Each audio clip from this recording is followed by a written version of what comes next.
is to basically, what is the differences between one thing and another? When we go to classifying, though, in what we call the science world, we don't do that. We base most of our classification is on what we call similarities. What puts you in a particular category with some other group, or puts you as an individual in that group, is that you have similarities to that group. And so that's what we're going to talk about today. And classification is defined as a method of simplifying the relationships between groups. So we're just basically taking all the things that we see out there in nature and we're trying to put them into these different categories. And we do that by what we call taxonomy.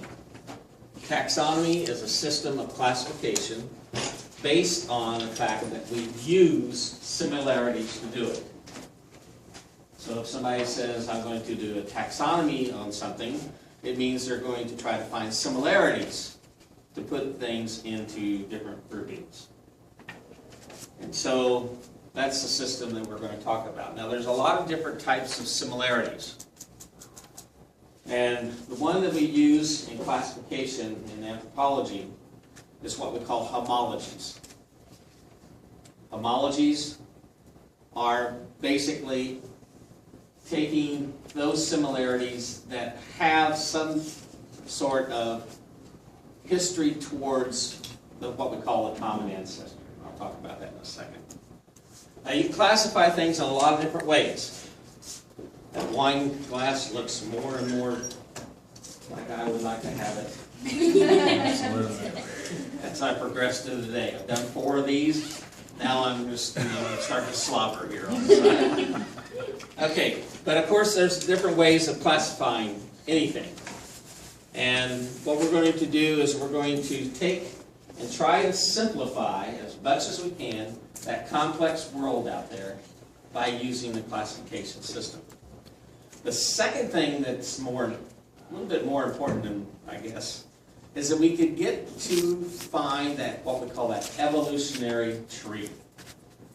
We can get to follow it back. If we classify things in a proper way, we should be able to follow it all the way back to what we call the last common ancestor. Now, we split from other apes.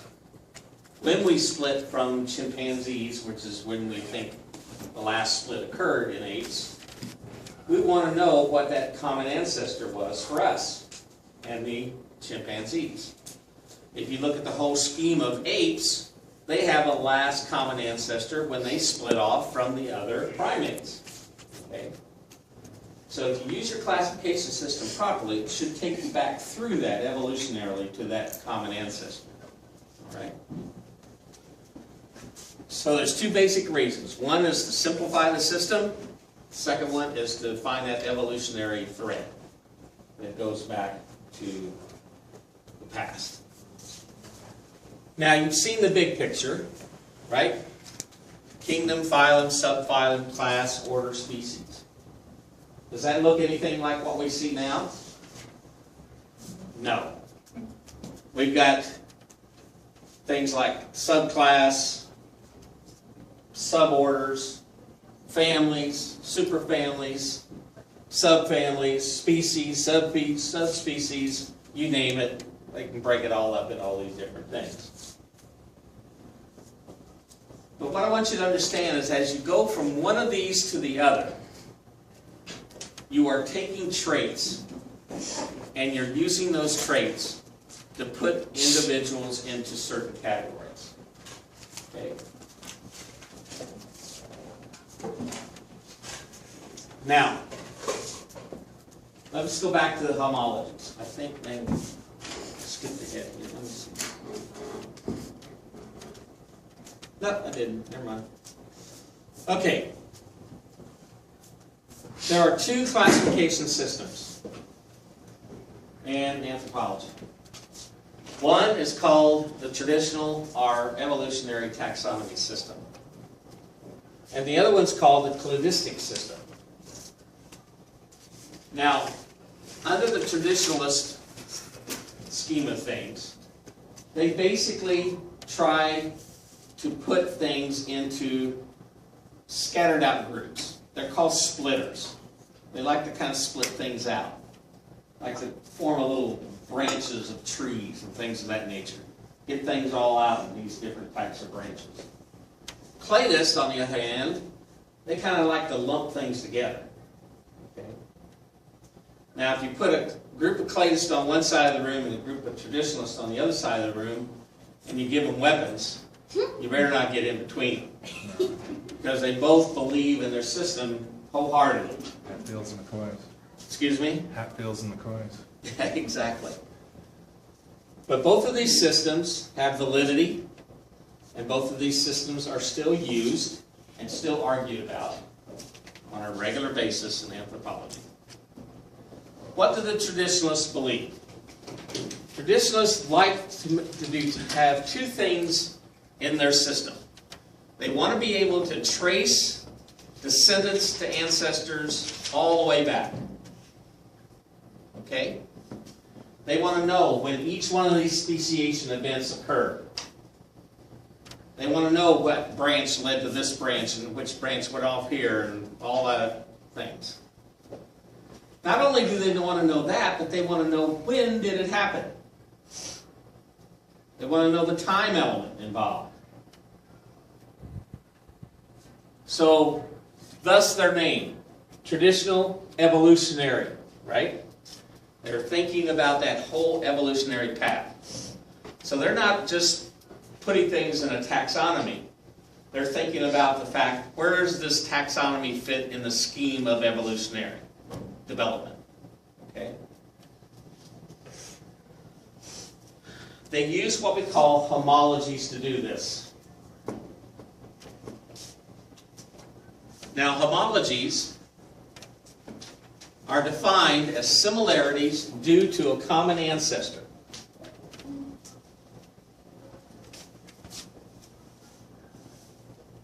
Now, if you're looking at a system where you've got, say, 4 or 5 groups sitting across here, and in those 4 or 5 groups, they're separated because this group over here has similarities that put them in that package, right? And then this group has similarities that put them here, etc., etc. But there's something that ties them back to the common ancestor. And that something is a trait, or it might be a series of traits. But it's something that they have in common with the common ancestor. Thus, it's called a homology. They have a similarity with the common ancestor. That's important, as you shall see. I'm going to give you an example of this. This is a structural homology. What are we looking at here? We're looking at the arms of these different groups, right?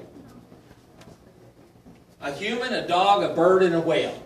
Now, normally we wouldn't think about putting these together, right? Or putting them on the same line with each other. But what do they have in common?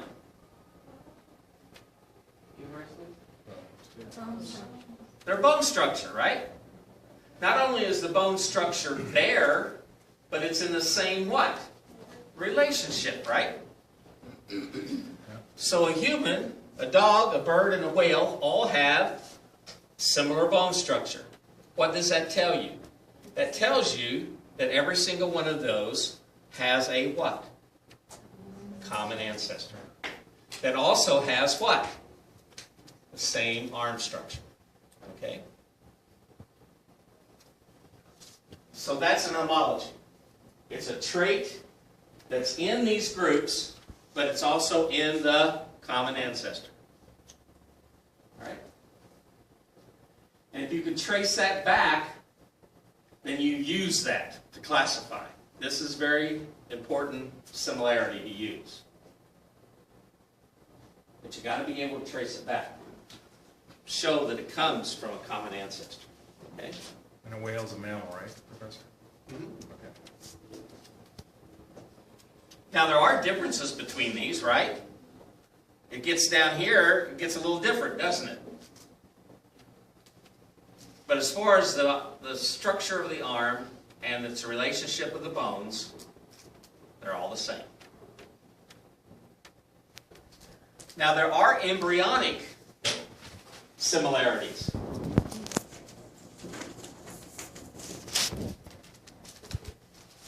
Before, when people in the past tried to put things into categories, they didn't have much. They had structure. They had hair or not hair. They had certain things about the feet and the bone structure, and certain things about the inside and the intestines and what, you know, there was this structure, right? But when embryology came along, when DNA came along, when protein sequencing came along, all of those things can now be used to put things into categories. Embryonic homology. If I didn't have the names of these individuals across there, at stage 1 of the embryonic stage of these groups, would you be able to tell them apart? Not really. Not really, right? Maybe by teams. Where do you think they all came from? A common ancestor. Okay? A common ancestor. It's not till you get down here that you start to actually break all of them apart from each other at stage 3 of the embryonic forms stage. So, again, what you're doing is, for homologies, is you're taking that trait and you're looking at that trait and you're saying, all these individuals have that trait. Does the common ancestor have the trait? Yes, it does. Whoopee, we're fine. Okay? We can use this to put groups together. Now, there are other similarities. Analogies. Analogies are defined as similarities due to a common function. You notice that down at the bottom it says avoid using these in classification. There's a reason you don't want to use them. And that reason is that it doesn't have anything to do with the common ancestor. This is something that just developed purely because of function. Okay? I'm going to give you a couple examples of it here. First one, wings. Insects, bats, and birds. Different groupings, right? Can you take those groupings and bring them back to a common ancestor? If you use the right traits, you can. Okay? But it's not wings. Wings were developed by insects to do what? It's not hard, folks. Fly, okay. Bats developed wings to fly. Birds to fly. Was this an overnight thing?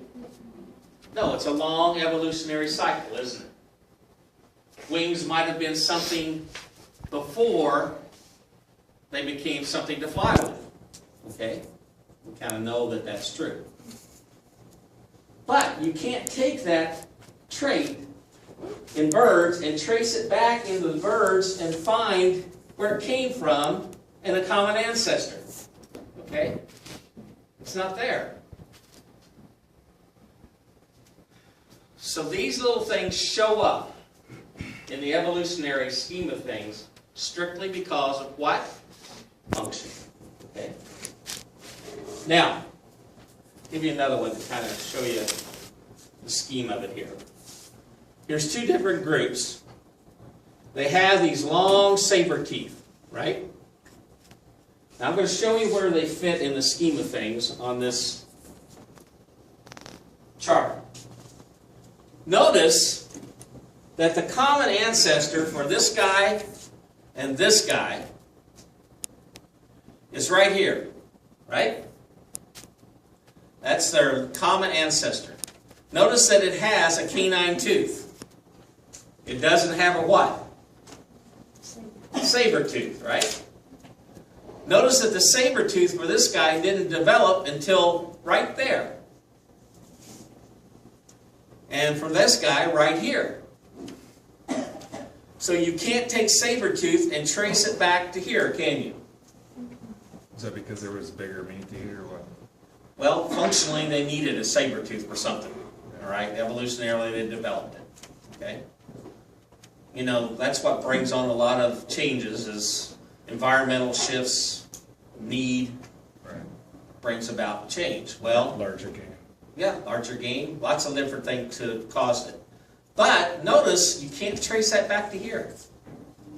So that means it's analogous with this, doesn't it? These two were developed at separate times, on separate individuals, but strictly for the same reason, function. Okay? So you wouldn't want to use these to try to categorize anybody because it doesn't trace back to the common ancestor. Does everybody understand now what the difference between homology and analogy is?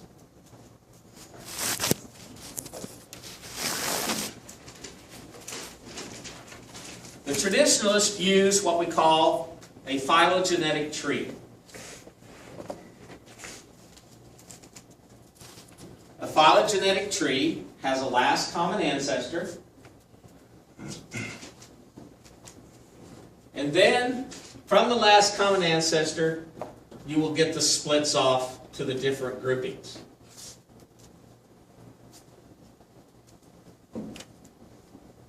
Different groups on this tree will have derived traits that put them in the category that they're in. But they'll have something that traces them back to that common ancestor. Okay? So what does a phylogenetic tree look like? There's a phylogenetic tree. Notice it meets the two criteria for traditionalists. Number one, it shows every place that there's a speciation event. It shows an evolutionary line, and it shows time. So if we can trace this back to the common ancestor, we'll know that evolutionary tree's development, and we'll know everybody along that evolutionary tree. I don't think we know that anything about any group that can get us that far back, but that's our goal, isn't it? Our goal is to trace it back that far. The other goal is to have a time element for whenever those things occur. Okay. Now, if we were looking at apes here, apes have a last common ancestor, right here. The first ape that came off was the orangutan, then the gorilla, then the chimpanzee, then us. Right? Do each of these have something in common with this? Yeah, they're apes, right? So those traits of apes that I'm going to give you can be traced back to the common ancestor. They're all apes, so they have it in common. But what separates an orangutan from a gorilla, from a chimpanzee, from us? Derived traits, right? Traits that are different, that set us in a different point on that branch. Okay? I understand that? I have a set of traits as a human that are different than a chimpanzee's set of traits. I'm still an ape, though.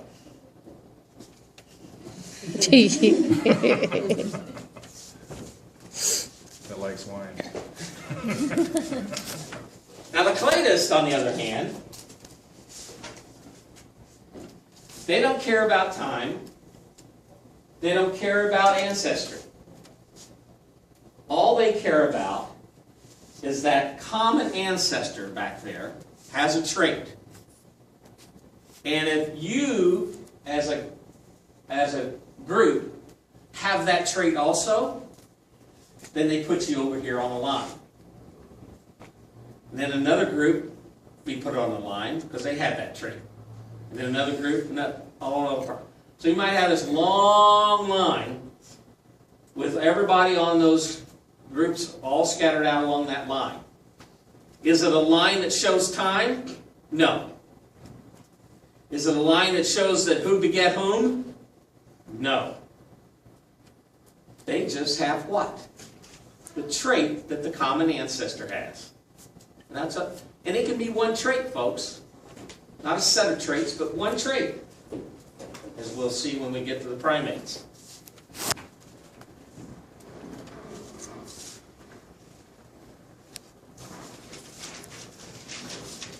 It's the derived traits that then separate each one of these groups. So if you have the last common ancestor here, why, it wrote. Wow, impressed.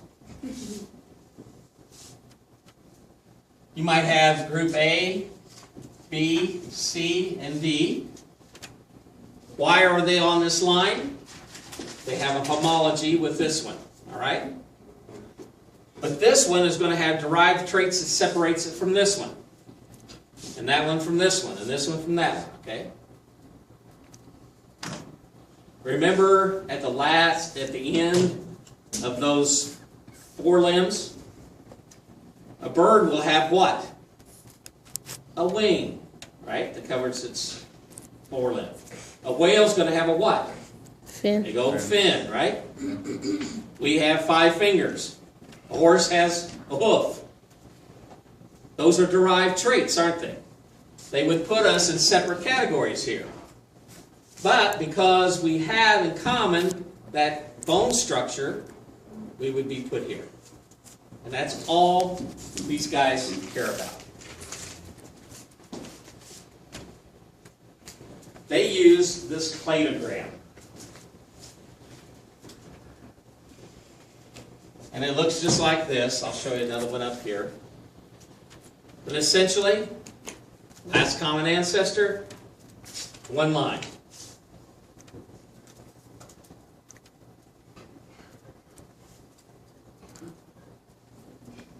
Now, just to stress with you the fact that they don't give a darn about time, dinosaurs died off a long time ago, didn't they? Yeah. But if they have something in common with this common ancestor, they'll put them there. Okay? Whatever that trait or set of traits are. Because they don't care. And I'm not showing you anything about ancestry here, am I? Not at all. What's their true purpose? The purpose is to separate them. The purpose is to get them into groups. And as far as they're concerned, one thing can do that. One simple little trait.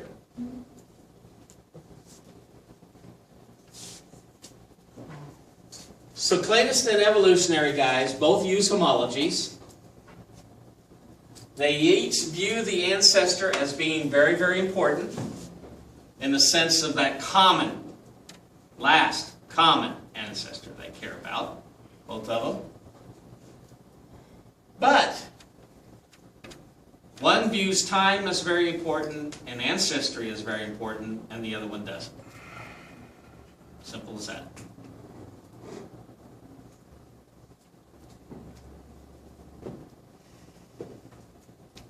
Any questions so far? Good. So which one is this here?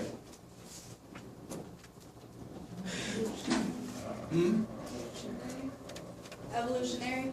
Yeah, so what kind of, is that, what's the name of it? Phylogenetic tree. Okay, good. All right, get your books out. We're going to have a pop quiz.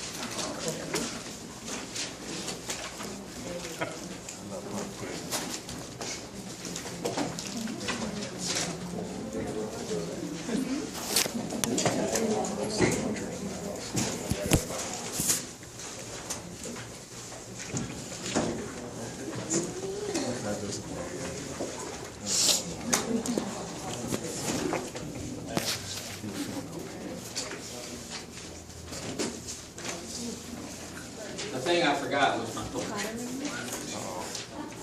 means we can put our books away, right? We can put our books away. Go to chapter 10. I'll let you do it on this.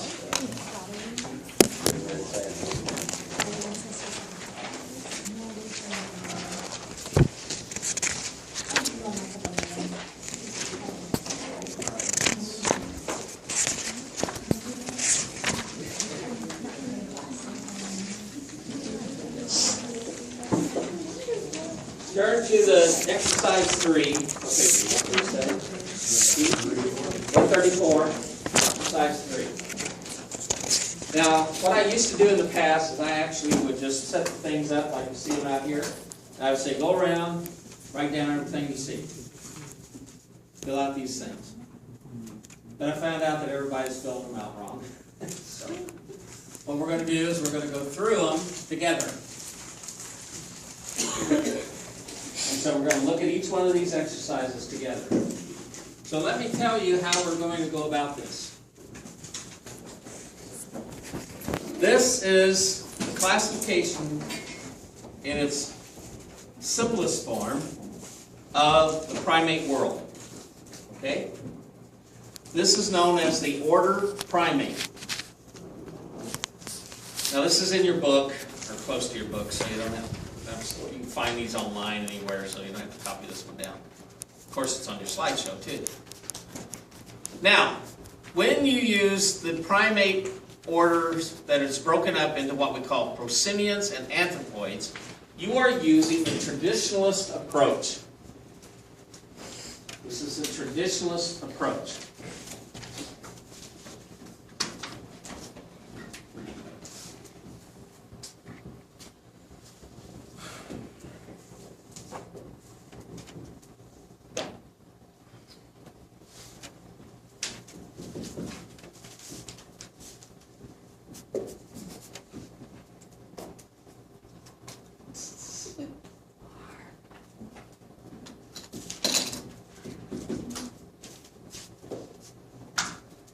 Now, strepsirrhini and haplorhini.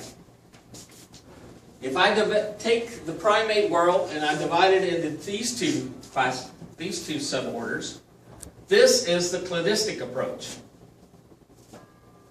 Okay? In the cladistic approach, you would have listed under the strepsirrhini, lemurs, lorises. Okay? Over here, in the haplorhini group, you would have tarsiers, New World monkeys, Old World monkeys, apes, and humans. Okay? But you notice over here, in the traditionalist approach, the tarsiers are over here with the prosimians, the lemurs and the lorises. According to the traditionalists, tarsiers have more in common with prosimians than they do with anthropoids. So that's why they're over here. If you go over here and you look at this grouping here, strepsirrhinis and haplorhines are based on one single trait.